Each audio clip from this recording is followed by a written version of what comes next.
thanks so much for clicking on this video. We're coming back from the second night in a row at Soldier Field here in Chicago. Who was I there to see? DEVO and My Chemical Romance. Let's get into the show review right now. So My Chemical Romance was formed in 2001. They went till 2013 and kind of split their ways, all kind of do their own thing. And then in 2019, they said, hey, let's get back together and make a ton of money. From 2001 to 2013, they put out 4 studio records proper and a few EPs and stuff like that here and there. I first heard about them in 2004 when I'm Not Okay, I Promise song was kind of like hitting the summer radio. And I remember it pretty clear. I was living at Tampa at the time and driving from one job to another job, stuck in traffic, and I'm like, this is good. And at the time in 2004, I was not okay. I was not in a good spot. But so yeah, the song, and I was like, you get tired of the whole pop punky thing, but I was still into it a lot, even though I'm not a fan of a lot of the OO music, all the new metal-y stuff and all that, but I was really liking this song. So I got into the band. Saw them for the first time in fall 2005. It was at the Florida State Fairgrounds, but it was like in the annex part. Like it wasn't the main stage, fairground stage. I'll show you the set list here. Look at that set list. That's some early My Chemical Romance there. And they just, they had 2 albums out at the time, and they were playing like the path that leads to the main area. They just put up stage there. It was Reggie, Full Effect, Mike, Alkaline Trio, and My Chemical Romance. I used to have an ad I cut off from the paper on that show. Look at that. Went to see them there way back in 2005. They were all in their 20s. I was in my early 30s. Of course, they put out the Black Parade in 2006, which goes like 4 times platinum and changes their career from a popular little pop punky band to, oh my God, they're big stars. It's a great album, and it deserves all the praise that it gets. Love the Black Parade. So I saw them in April 2007 with the Muse again in Tampa. Muse, Muse was great. Absolution was around then. Oh my God, what a perfect band Muse used to be. Last few albums, or 2 albums or so, they just suck. In 2019, they announced they're coming back. In 2022, I saw them at Riot Fest. It would be my 3rd concert of theirs. I was really excited. It was a big crowd, and I know they had crowd problems leading up to them because it's such a big thing that they were coming back. So they were very cautious about people getting crushed. After every song, they stopped. If you're going to stop after every song and talk to the crowd in that way, like, hey, everyone come, it kind of kills the feel of the concert. Another big thing, which I mentioned in a video that I did about that show and about Riot Fest, was that the crowd noise was so loud it overcame the PA. To be into the city, to see a marching band. So you weren't hearing the singing from the band, you were hearing the singing from the crowd, which was a young girl crowd screaming the lyrics. Not for me. Enjoyed myself. Not so much at that show. So I'm really looking forward to seeing them again. And of course, like, they announced this tour. Was not happy with the prices, along with a lot of other fans. You can't blame the band with that. The band should be aware of everything that it does. So if it's the agents or whoever's setting the price with the venue, the band should have a say-so. So it's kind of a jerk move to not curve prices. I get it. You're selling a lot of tickets at high prices, so why lower them? It just helps us, the fans, out. One glance, and it was possible. You get into the queue, you try to get your ticket. I was like, I'm just trying to get one freaking ticket, just one ticket. And it was coming up. Everything was like over $250, $400 for the cheap seats. I'm like, okay, screw it. And I told myself, just wait till the day of. Don't panic. Just wait till the day of. No matter how big the show is, you're gonna have tickets the day of. And I should have listened to myself, but I'm dumb. And I don't listen to myself because I think, well, he's dumb. I'm not going to listen to him. And I should have. A week before the show, Ticketmaster proper. Now, I've purchased on StubHub and other things for concerts. I never had a problem. One time, went to a hockey game where StubHub just literally gave me the tickets right as I was trying to walk in the door. So I was sweating out, and I hear some people have horror stories about purchasing tickets on secondary markets. I've been pretty lucky. So I didn't want to do secondary market if I didn't have to. And I was seeing prices just going crazy high. And it wasn't seeming to come down at all. And I'm like, for the cheapest seat, way up in the edge of the football stadium, pretty much you're where the airplanes can kind of hit you if they're flying low enough. Those were going about $280 to $320. And I'm like, do I really want to pay that much and not see anything? So I bought they released some tickets like a week before, and I hate it. I hate admitting it. They were over $300. $300 to sit in a one 100 section of the football arena to look over. I thought, okay, it was high $300. I thought, it's kind of worth it. You should have waited. But then the week leading up to the show, prices were coming down. And then the day of the show, 4 hours before opened the gates, they released more tickets. And those I probably could have gotten up closer for 200 or so. So I did blow an extra 150 that I could have waited. Oh, I should have waited. We all make mistakes. That's probably why I'm here in life. Gerald Way's now 48. Mikey's 44. So yeah, I've watched these kids grow up. Before we get to the show, let me show you. Because are you a fan, old man? Yeah, I'm a fan. I told you I went to see them in 05. Of course, I collect vinyl pretty much on this channel. So, Gerald Way, Hesitant Alien. I think this is one of the alternate covers. Had this for quite some time. And I do like that. May Death Never Stop You. This is just like a compilation of songs there. And then, of course, all the big albums on vinyl. Danger Days. We're so impressed at your vinyl collection. Black Parade. Oh my God, so impressed. Three Cheers, Sweet Revenge. Oh my God, this guy's hyper cool. And you brought you my bullets. You brought me your love. Which kind of takes me to a point. I always consider them like a poppy rock band, maybe pop punk rock band, but they got they're emo, they're goth emo. Hey, whatever works for you and helps you sell a bunch of merchandise and reach a bunch of fans, call them whatever. Let's go to the damn show. Took the train again, went to Taco Bell because I didn't want to pay stadium prices. Yesterday or the day before at Oasis, paying like $20, I got one drink and a few chips. Yeah, I'm no fool. $14 or like $13, $14. I got a full meal at Taco Bell. Walked away because it's a little over a half-hour walk from Union Station to Soldiers Field. So I'm walking there and I just realized it literally is a black parade. Like everyone is wearing black.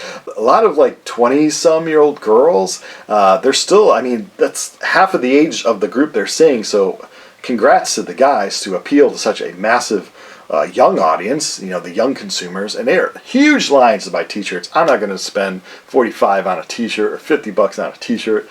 The bootleg t-shirts were even $20. Come on now. And I don't really need another black t-shirt. 85% of my wardrobe is black t-shirts. I have plenty. So I went into the arena. It was kind of funny. There's a huge line to get to the floor seats and another huge line to get into the arena. However, if you went past that other huge line, you can just walk in. I think people just formed a line. It was so polite. It just formed a nice line. But yet if you just went to the other, like one more security dude, he was like sitting there alone playing with his wand. And I was like, just walked in. He's like, yeah, I don't know why those people aren't coming here, but whatever. So I got in, found my seat really early, check out the view. Not too bad, 115. Had a little speaker thing in the way, but I was glad I didn't get a cheap seat up there. It was kind of cool to be kind of closer. And it was awesome. I got there way early because I'm a private, unprofessional, professional, independent sociologist, crowd watcher, people watcher.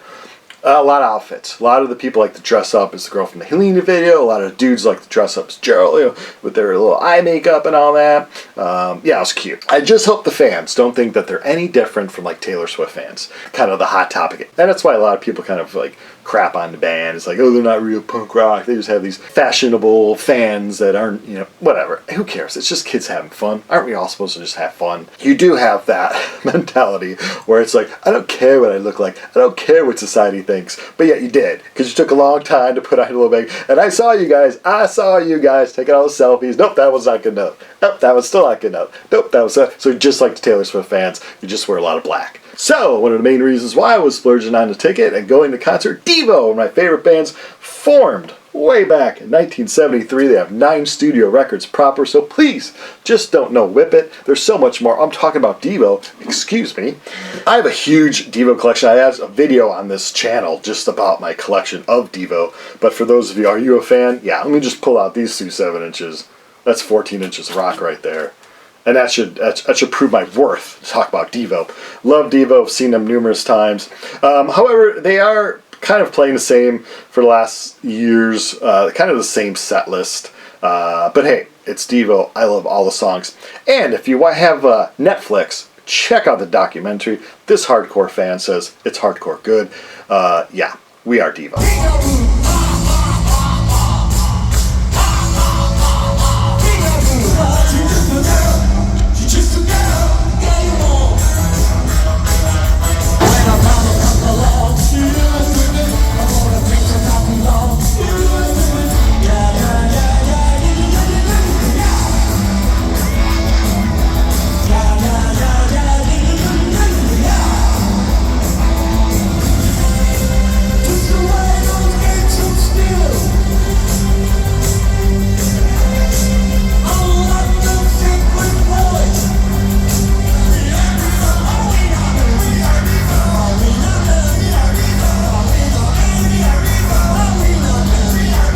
I would have loved Beautiful World to be thrown in there.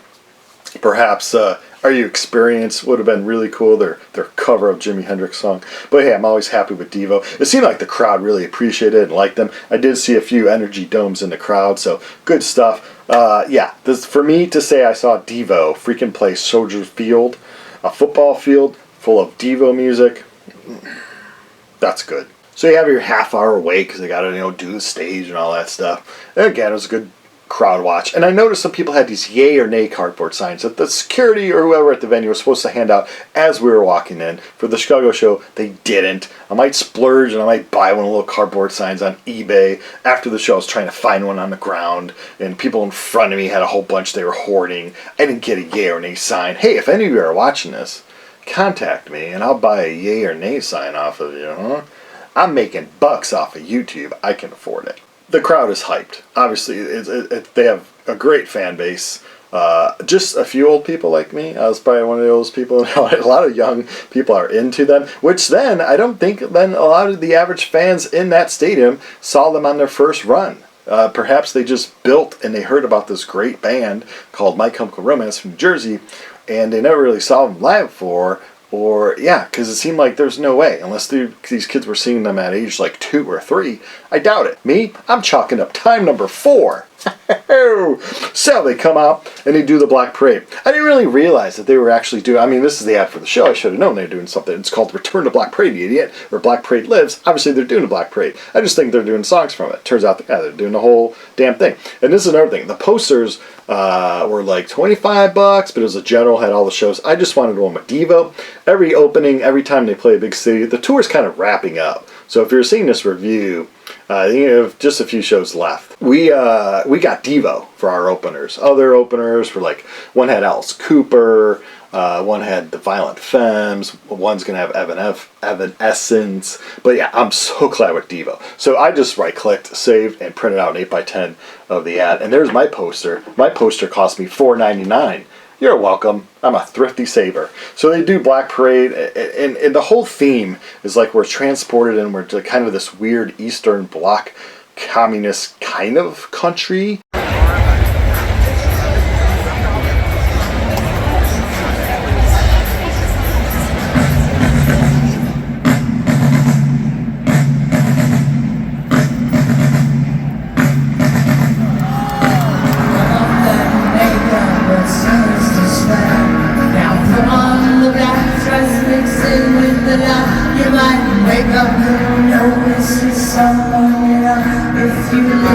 And now we get propaganda, which is so touching in today's society. We're getting this propaganda thrown at us to accept the ways, and they're going to go through the Black Parade. And they're adding to it theatrics, which I loved. I love. Sometimes you add, it gets cheeseball. I would not say it's cheeseball at all for this. The Black Parade performance, the musical interludes added to it, the opera singer added to it, the actors on stage added to it, all added to it. Didn't subtract it. Added to it. It was a great performance of the Black Parade. Here's some selections from that. He says, son, when you grow up, would you be the savior of the broken, the beaten and the dead?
they do the Black Parade, which I said was a stellar performance. The guys sounded great. The vocals were great. Vocals were loud enough to go over the crowd, which was my only fear. I did not want to sit through another concert of screaming girls with lyrics. I'm paying money. The band I want to hear with just the people in the crowd is the background. I wanted to hear the band foreground, which I got because thankfully the PA was really loud. They go off. This beautiful cello artist plays. I should say her name because she deserves all the Clarice Jensen.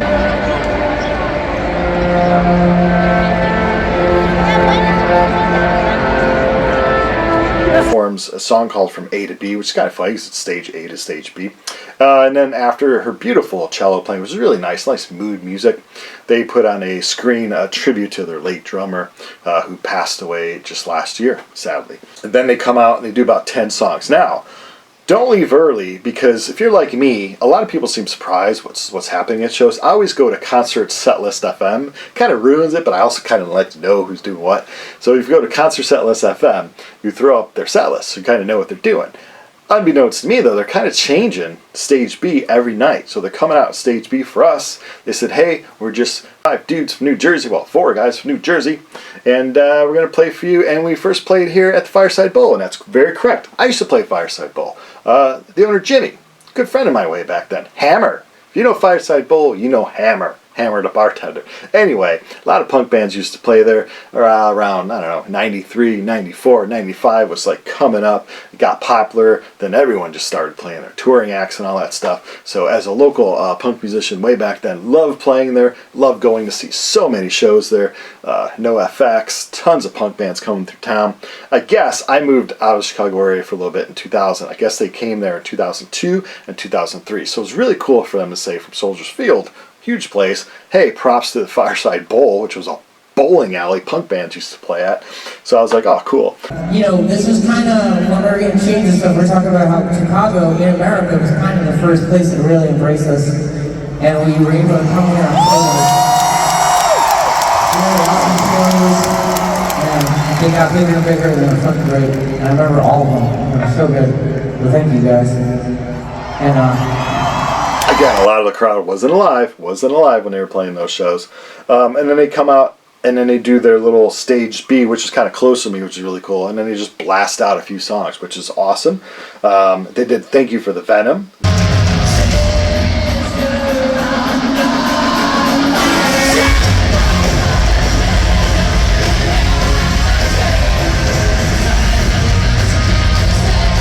And then he did Na Na Na, which is off of this one, which was, I think, the lead single off of this one. It kind of, yeah.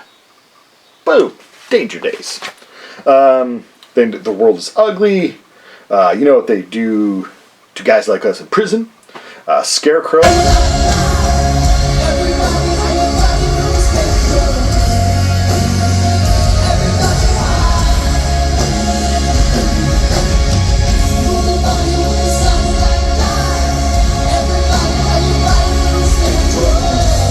Cemetery Drive, an old school song, kick it back to old school.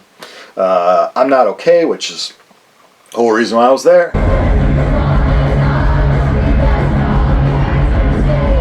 Way back in 2004, driving my car between job A and job B.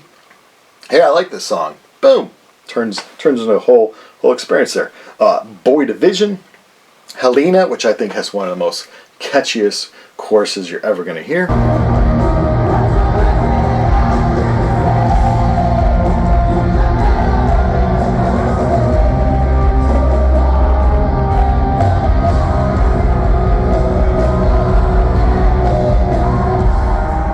And then he starts talking, and I just had a feeling. Because I knew Smashing Pumpkins was on tour, and they played Iceland like a week or something prior to this show, and he came back. And he's been hanging out at his little tea house up there in Highland Park, Illinois.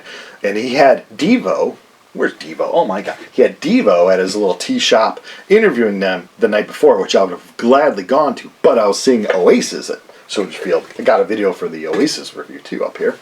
And he starts talking about hearing a song, Bullet, with the butterfly wings on it, and I thought, oh man, he may bring up, either he's going to play it in honor of Smashing Pumpkins, or he's going to bring up Smashing Pumpkins. Well, he brought up one Smashed Pumpkin. Billy Corgan comes up there, tall Billy Corgan starts playing, Bullet with Butterfly Wings. The world is a vampire.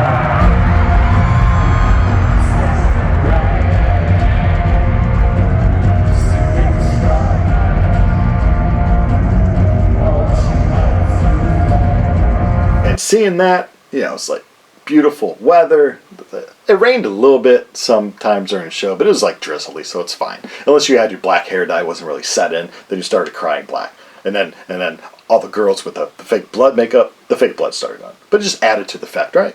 And then you got your Skyline, Chicago, you got your Pumpkins with My Chemical Romance. Beautiful way to end the show. I did not find any of those yay or nay signs on the ground like I said I was hoping to, but all in all, was it worth the ticket price?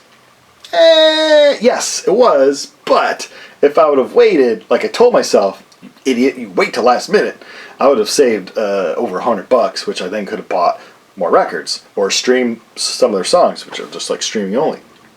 But, you know, you live and learn. You live and learn, and that's why I do these videos, as an educational service for you. So, are we not men? We are DEVO. Thank you for My Chemical Romance. Thank you for DEVO for filling up Soldiers Field and having a wonderful night. And I had a great time. It was good times at all. And, hey, thanks for watching.